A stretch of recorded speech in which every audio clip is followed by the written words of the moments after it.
The title of the talk tonight is Who Do You Think You Are? And it follows a talk last week on perception. We talked about how the mind labels things and then lives within those labels, and indeed labels things based on about 5% of the available data.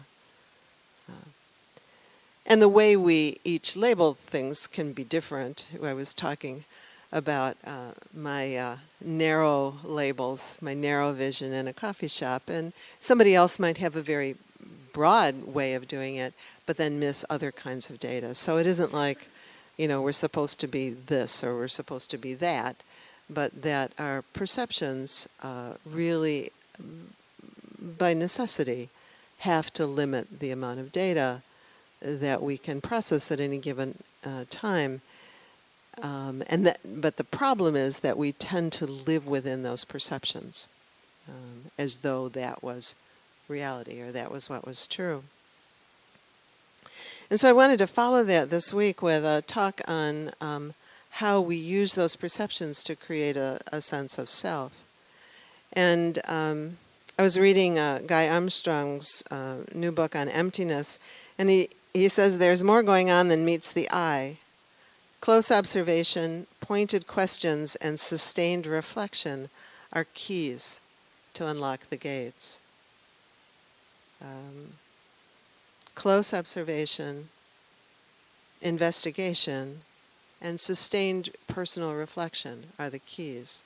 We've talked about that a lot, that it's not just trying to understand or coming and having a really clever Dharma talk or reading a great book, but really looking closely. How does this really work? Or does it really work? The way the words say. And sometimes investigating and really overcoming significant obstacles are needed. I talked last week about a man who was blind and who had regained the ability to see and really had to work very, very hard to incorporate that data into his way of organizing the world. So the point there was just the effort that it sometimes can take for us to incorporate new data. We sometimes, when we meditate, we notice that when we bump into difficulties, and we really see how hard it can be, or for that matter, just simply reading the news, to really allow our data pool, if you will, to be a little bigger. Guy Armstrong says he loves a good mystery. And so it really helps him in his meditation practice. He likes to read mysteries. He likes mystery movies. And all of the Buddhist teachings invite us into mystery.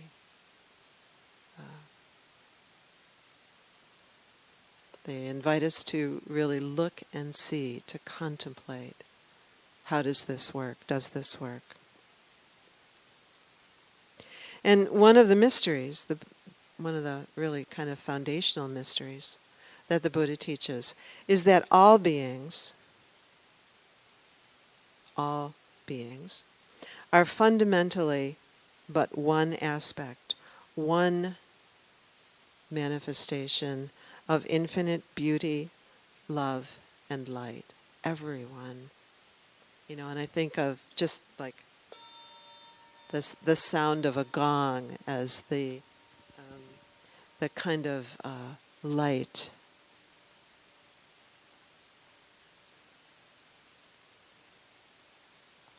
Just that beautiful sound. And that every single being is fundamentally that light, that infinite, luminous, holy light. That means you. That means the person sitting next to you. That means your relatives, your co-workers.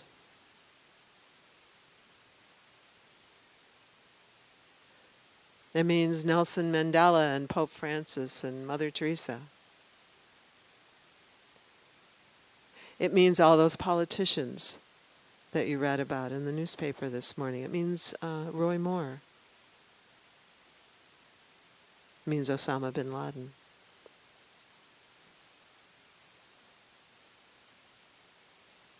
That at base, the Buddha teaches, and indeed all of the mystical traditions teach, fundamentally, that all beings are luminous, beings of light. There is no separation. There's only light and wholeness.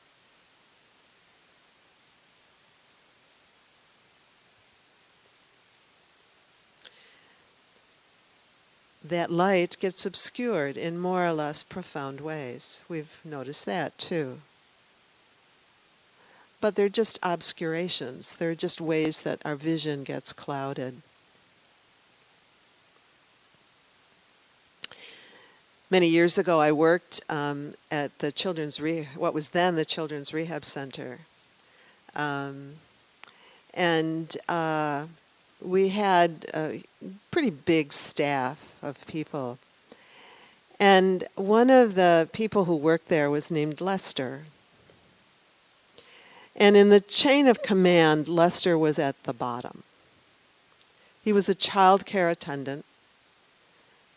He was one of the people who cleaned up the vomit and took the kids who were acting out in some unpleasant way, took care of them, or changed the dirty sheets and swept the floors. He was one of those people that can be sort of invisible in our world. One day I was working with Lester with a child who was very severely autistic, really difficult, very difficult child. I don't even remember what exactly we were doing or why the two of us were working together. But at one moment, I saw him.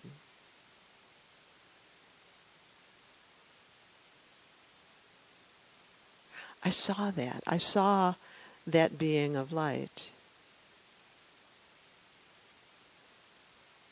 I saw it through his kind of funny-looking features, his lankiness, his odd way of speaking, through his way of withdrawing and just being part of the furniture. I saw him. And I fell in love.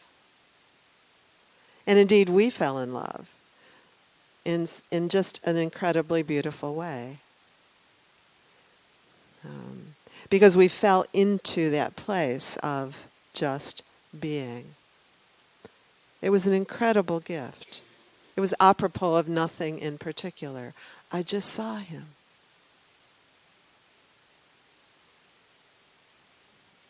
And then we went on with whatever it was we were doing. But I remember it because it was such an amazing gift and such an important window into that mystery. There's more going on here than meets the eye. There's more going on here than our perceptions and our stories will tell us about. In our practice, we're invited to learn to relax into a gradual awakening, and indeed to be available to those moments of seeing. I've had a number of them in my life where just suddenly I just saw somebody in such a surprising way, into the wisdom of non-separation and the delight of that, into the opening of possibility and the ending of suffering. The ending of suffering. Individual suffering, relational suffering. And so our whole practice really is about learning to cultivate the capacity to rest in mystery.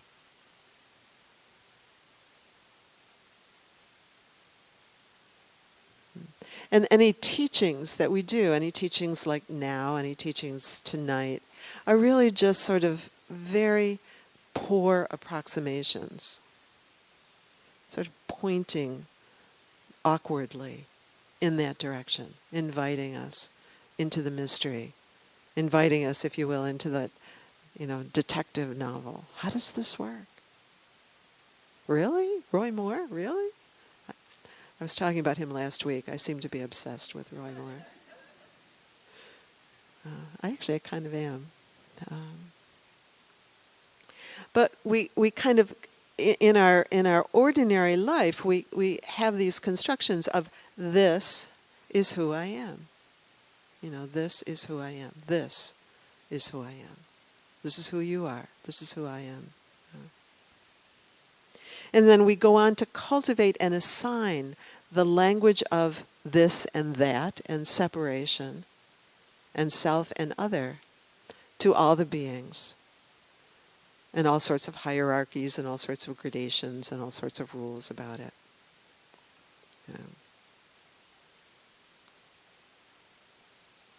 We'll work a little bit more, Guy talks about that kind of reflection or really investigation. We'll work a little bit more with the investigation of this, by the way, at the January retreat, if you're interested in doing that. But for the moment, I'd just like you to contemplate, who do you think you are? If, somebody, actually somebody did ask me just the other day, somebody just turned to me and said, who are you? And if well, who are you? Contemplate for just a minute. How do you answer that question? Who are you?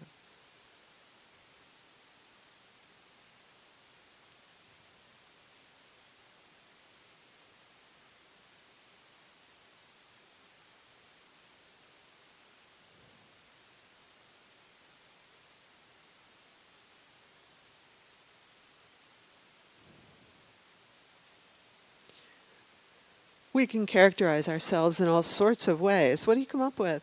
Who are you? Words. What do you get? Good? Father?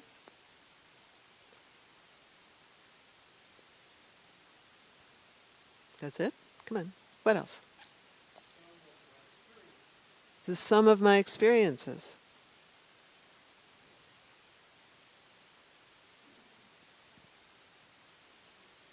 A mystery.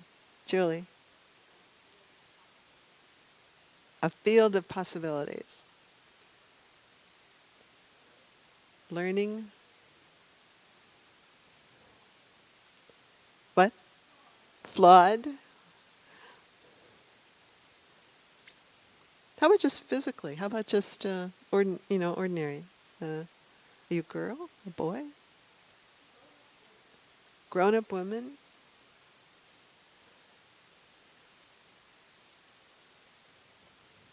Tall? Short? Fat? Skinny?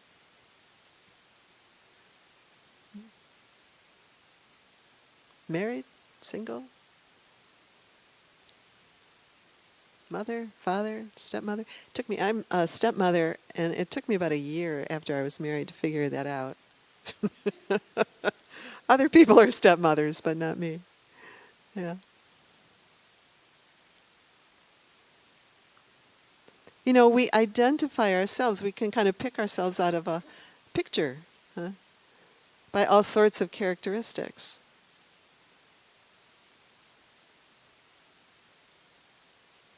Really, some of them fairly mundane. And indeed, in our world today, there are all sorts of really fairly mundane characteristics that divide us, aren't there? Things like race or class or political affiliation. In China, I've told you this before, in China my freckles were a division. I didn't quite realize it fully at the time, but I now understand that in China freckles are considered a very unfortunate birth defect. I was kind of glad I didn't know that at the time. Poor thing. But it really, it's how we characterize people, by the color of their skin, by how much money they make, who they are. So we have all sorts of ways that we can kind of characterize somebody as me or not me.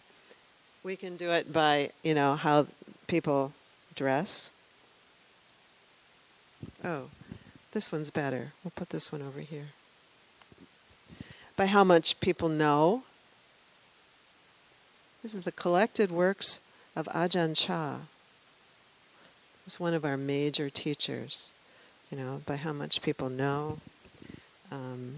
By whether or not they give a good Dharma talk.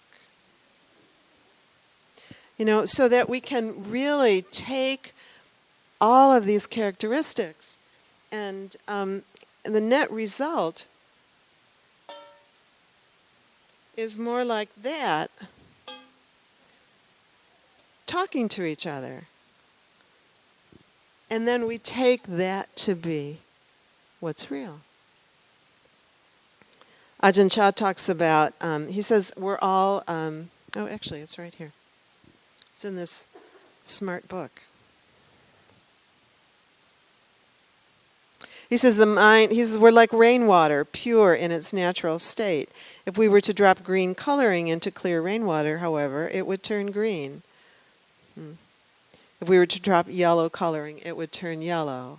If we are to drop these kinds of, definitions or perceptions or characteristics onto and into our sense of ourselves or our sense of others, it really obscures that clarity, it obscures that light.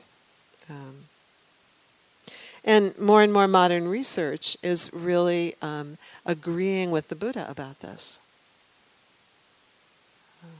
It's really pretty awesome. It's really fun. It can kind of whittle my days away reading some of the research. Modern science, in looking at gender, we sort of typically imagine that there are two genders, there's male and female, right? I actually was sort of surprised the other day. I was on a forum and they only offered me two options, and I was really really? Don't you guys know where we are? Facebook has 56 possibilities. And I saw another study where they had 63.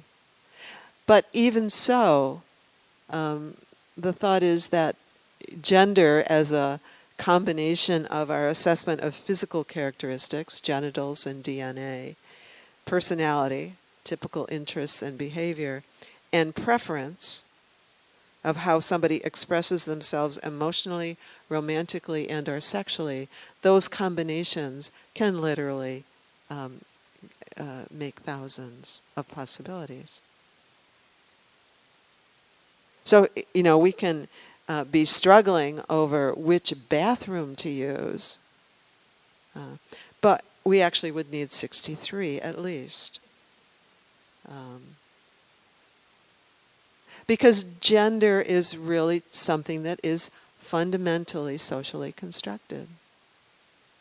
We come to agree that this is how we talk about things, this is how we perceive things, this is how we define it. Race. Race is a classification system used, here I've got this from the web, used to categorize humans into large and distinct populations or groups by anatomical, cultural, ethnic, genetic, geographical, historical, linguistic, religious, and or social affiliation. It was first used to refer to speakers of a common language and then to denote national affiliations in the 17th century.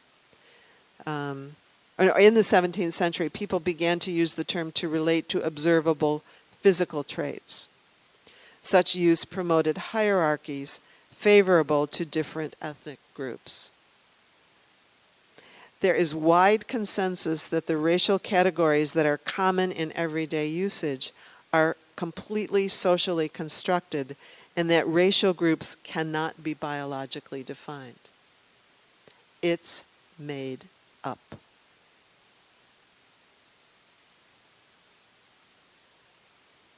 It's made up.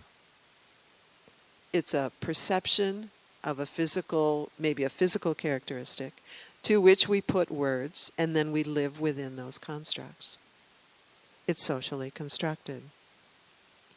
Class, the same sort of thing. Marriage is the same sort of thing.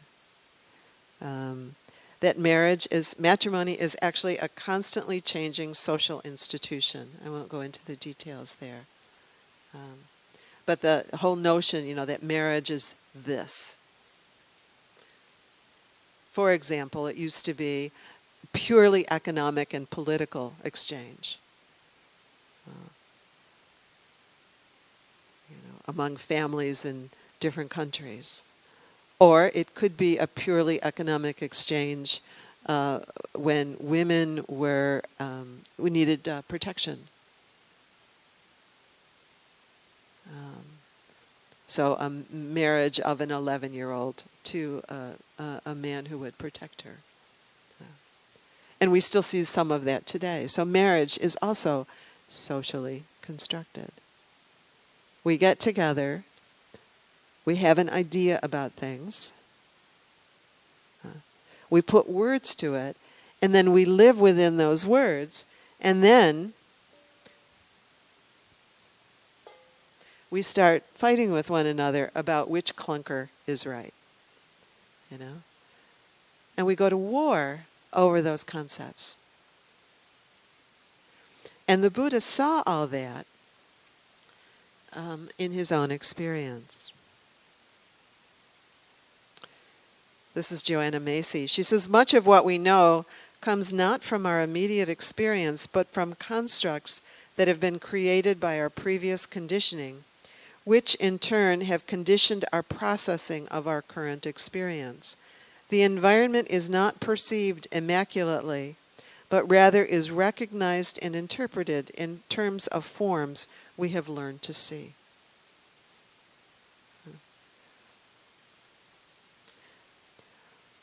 Once we have been established, this is Rodney Smith, we start to believe that reality is external to ourselves. We then start perceiving and arranging the data to suit our desires and fears, and then we act upon reality as if it could be aligned with our needs and wants.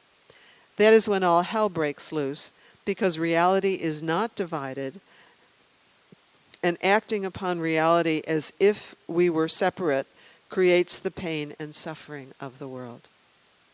Acting upon reality as if we were separate creates the pain and suffering of the world. Acting upon reality as if we were separate. As if we were separate. So at a mundane, ordinary level, we tend to be completely identified with these constructs. We live within them, we believe them.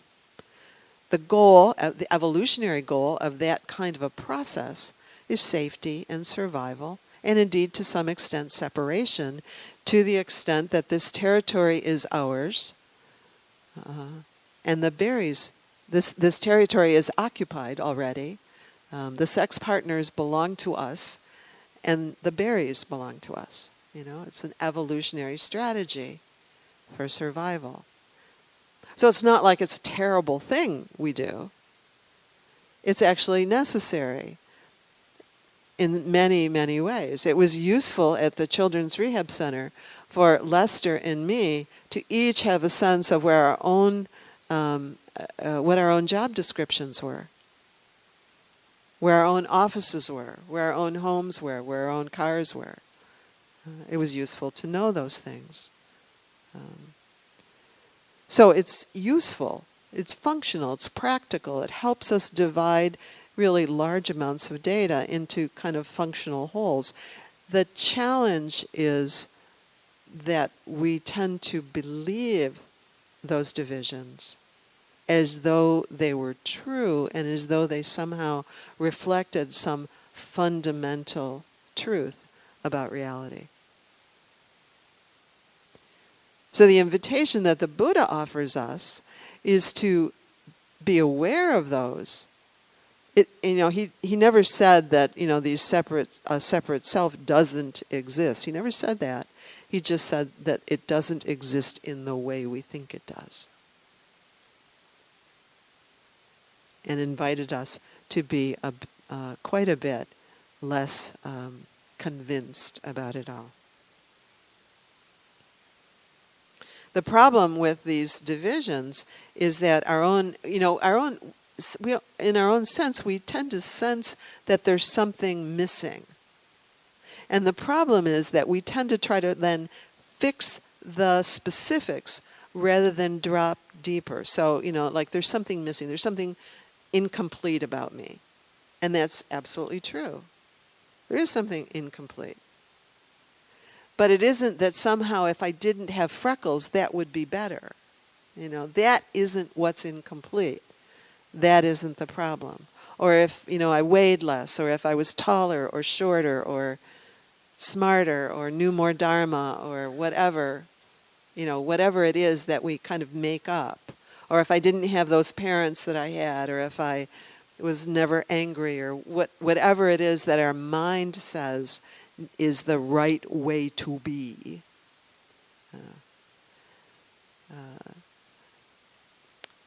That those, when we get kind of collapsed inside of those constructs, that's where we get in trouble. Because we want to fix that, we want to collapse into it, really feel badly about ourselves because we're like this and not that. We'll take it for granted in some ways. I'm better because of this, or worse because of this. Or we need to fight it. We need to fight either internally, we need to fight with aspects of ourselves, or externally, we need to fight with difference out externally. That there's something that can't be included, but it's all an idea. It's all an idea.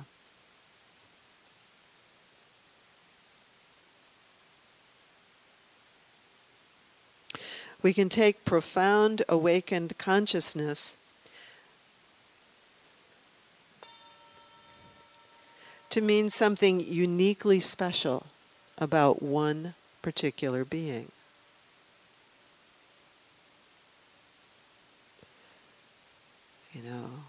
I can't be enlightened, but somebody can be, someplace. And profound unconsciousness, when my gong is filled to the brim, profound unconsciousness, when I can't hear or see anything of the light, it would seem, to be something fundamentally flawed, either about me or somebody else. When all it means, really, is that the gong is pretty full. And pretty, covered over. Or in Ajahn Chah's words, that the water has been pretty clouded, and we've taken it to mean something real. We neglect and reject the unfolding mystery and decline to investigate the mystery enough to unfold it, and or enough to just see through it when those moments come. When I was there with Lester, it wasn't like I was thinking anything in particular about seeing him. It just happened. It was a gift of grace that just was there in that moment. And they happen all the time for us, and we often don't see because we're so kind of locked into our concepts.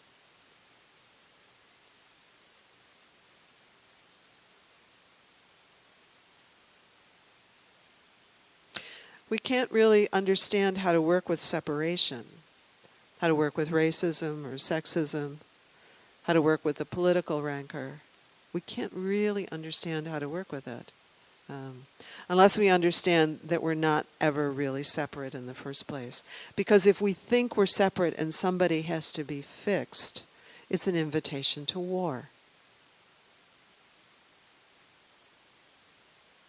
We can know that somebody is kind of, full up and not really all that available.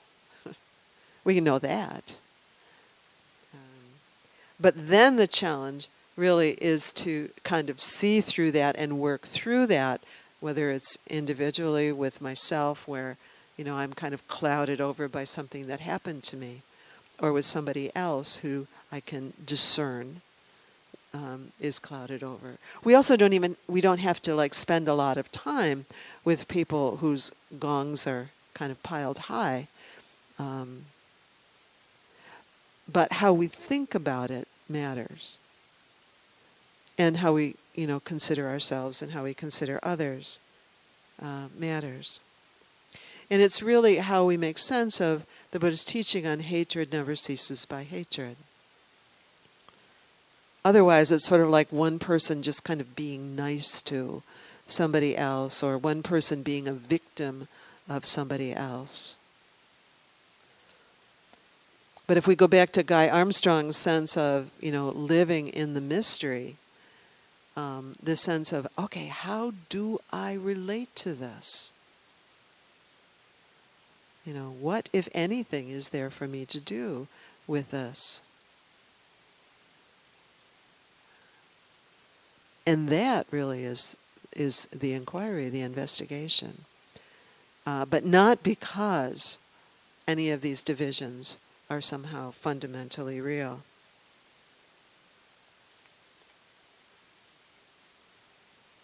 So our practice is about awareness. Awareness. Cultivating the capacity to know experience directly, both internally and externally.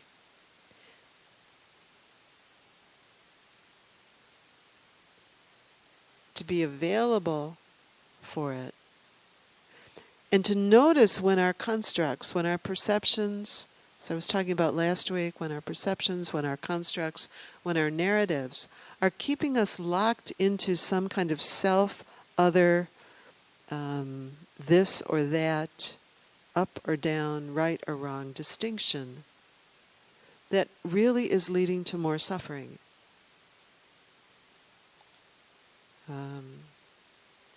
So we work with it conceptually. I give a talk about it. Okay. But then the Buddha invites us to reflect and to investigate. How does this work for me? And how does this work for that person that I want to so badly make other? How does it work for me in relation to that person that I want to make other? How can I be with that? How can I investigate that? How does the mystery manifest there? There's more going on than meets the eye. So the goal is to investigate this and relax. To just relax, to allow ourselves to be Sherlock Holmes, to allow ourselves to investigate the mystery. To be curious. Not just in a mental way, but directly in our experience with that person that you sat across the Thanksgiving table from. That one, or that person that you read about in the news. How do I be with this without going to war? How do I be with this following the Buddha's teaching, hatred never ceases by hatred? How do I be with this? And we don't necessarily know automatically. And we don't necessarily do it right automatically. But it's our practice. It's how to have the practice become a living thing as we explore and deepen. To paraphrase something that Ajahn Chah said, he says, if we relax a little, we will have a little peace. If we relax a lot, we will have a lot of peace. And here he's talking about letting go of these concepts. No, not so much letting go of the concepts or the perceptions, but letting go of our addiction to them, letting go of our identification with them. If we relax a little, we will have a little peace. If we relax a lot, we will have a lot of peace. If we relax completely, we will have complete peace. Our troubles with the world will have come to an end. That's pretty amazing. That the challenge is to relax completely. How does that work? That can't be right, you know? If we relax completely, our troubles with the world will have come to an end. And this is Rainer Maria Rilke in Letters to a Young Poet. He says, believe in a love that is being stored up for you like an inheritance, and have faith that in this love there is a strength and a blessing so large that you can travel as far as you wish without having to step outside it. Believe in a love that is being stored up for you like an inheritance. It's there. So the faith to believe in it and to investigate it and live within it. That's our practice. So when we notice that we think we are something, or we think somebody else is something, to begin to investigate that and maybe not take it as quite so real.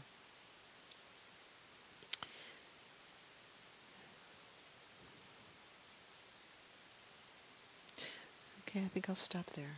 Thank you.